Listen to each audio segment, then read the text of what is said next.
Welcome back, everybody. Take another tabletop view of another military surplus firearm I was able to recently purchase at auctions that have been going on here in our suppressed economy. The Rocky Mountains are, of course, a mineral area. Oil, uranium, coal have just been pounding us economy-wise, so a lot of people are selling things. This is a 1909 Mauser. It's an Argentine Cavalry Carbine. We call it a 1909/47. The caliber is 7.65 by 53 Argentine, which is also known as the 7.65 Belgian. These are somewhat rare, and therefore the prices are usually quite high on them. The 1909 long rifle is much more common. These were produced in two places. One was, of course, Germany for export to Argentina. And this one is a later version, actually built in 1952, which might be why its condition is fairly good. There's a few chips that have been repaired in it and whatnot, and I'll show you that in a minute. Built by the military factory of small arms and for the Argentine Army. It also came with a 1909 bayonet that we see on it, manufactured by the same manufacturer in Argentina. Of course, there were about 24,000 of these built in Germany, and then an additional 20,000 built in Argentina. Arguably the best Mauser ever built. Extremely good examples of a Mauser. If you want to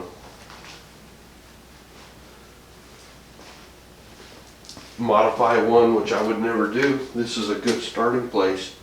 Let's take a look at the bayonet.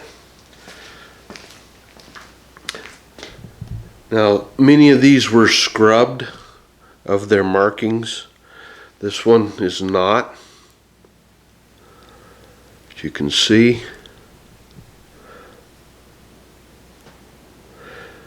the 1909s, it's rare to find them scrubbed, actually. You see it's a typical Mauser type with the stacking hook on it. It's not a blade breaker, it's actually a stacking hook for stacking the guns in their little teepee fashion. See, it's a typical Mauser.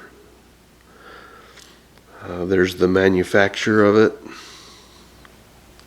DGFM, FMAP, which is the military small arms manufacturer, model 1909. You see the extremely good condition of this unsharpened blade.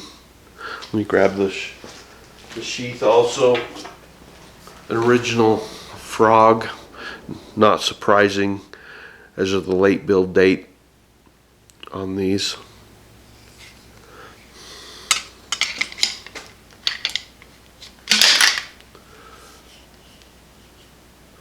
All right, let me grab the rifle now, take a quick look at it.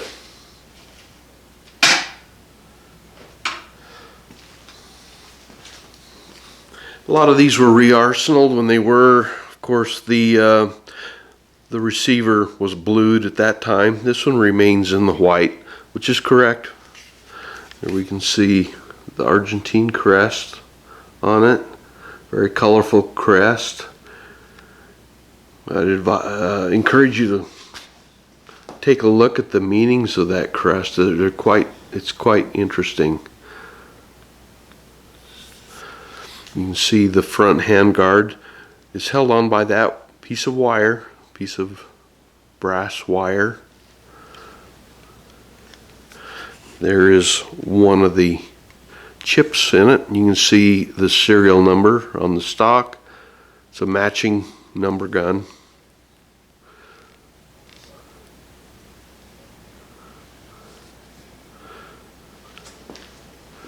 We'll get back and take a look at the butt plate. And do a quick up and down of the far side. See, it has a really nice grain in the stock. It's actually quite pretty.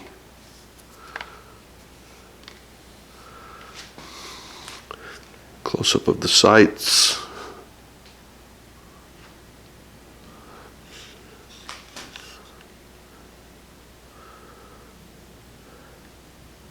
The full stock, you can see, goes all the way to the almost the tip of the barrel, just enough to hook the bayonet on left over.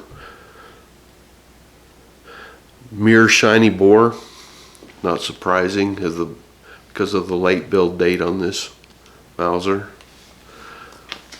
The floor plate, which is a removable,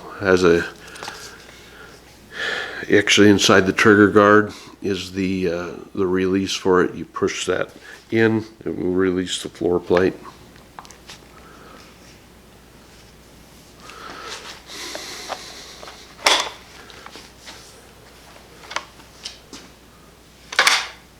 Extremely smooth bolt on these, extremely smooth.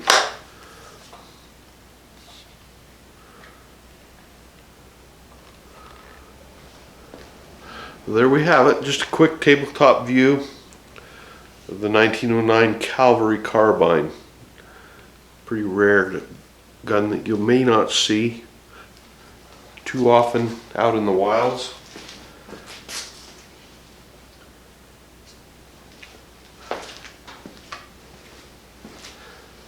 Thanks for tuning in.